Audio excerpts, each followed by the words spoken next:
So here we have a finished Paiute deadfall trap.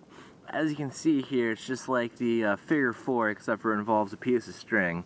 A piece of string just basically makes the other brace. This one here is a little more sensitive, and I feel like it's a little better of a method than the traditional Figure-4.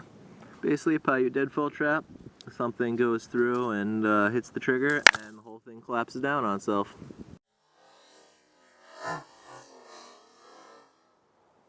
To build the Paiute deadfall, you start with your support stick just like you do with the Figure-4. The only difference is you're not going to cut a notch about halfway through. Once you have that stick, you're going to want to sharpen it flat like I have done here. You want to take your main stick here, cut a notch about 2 or 3 inches from the end. This will fit in place with the support stick.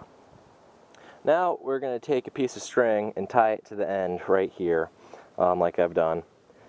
To the other end of that string, we're going to attach a about 2 or 3 inch stick to use as a toggle.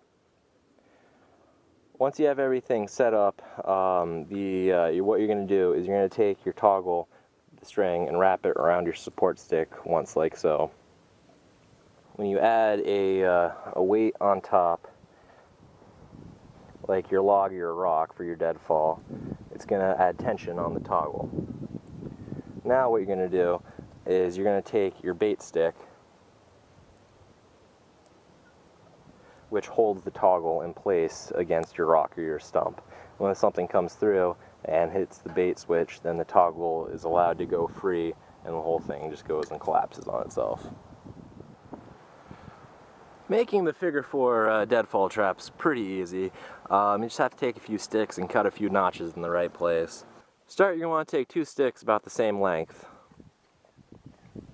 On each of them, you want to go to the middle of the stick and cut a notch. One notch you're going to want to cut about twice the size of the other. At the end of the stick with the smaller notch, you're going to want to take your knife and cut it so it's flat, like so. And then for the stick that you cut with the larger notch, you're going to want to go to the very end, and then you're going to want to go through and cut a notch going vertical up and down. Now for the support stick, you're going to want to go about 2/3 of the way down the stick, cut a notch. This is for the bait stick to fit into, so you're going to want to make sure that they're big enough to fit together. And then you're going to want to sharpen the other end of it flat. Here's the Figure-4 deadfall trap. Works along the same exact principles as the Paiute deadfall. Critter comes along, triggers the bait switch, and the whole thing collapses down on it. So he just goes along and hits that, and the whole thing just collapses.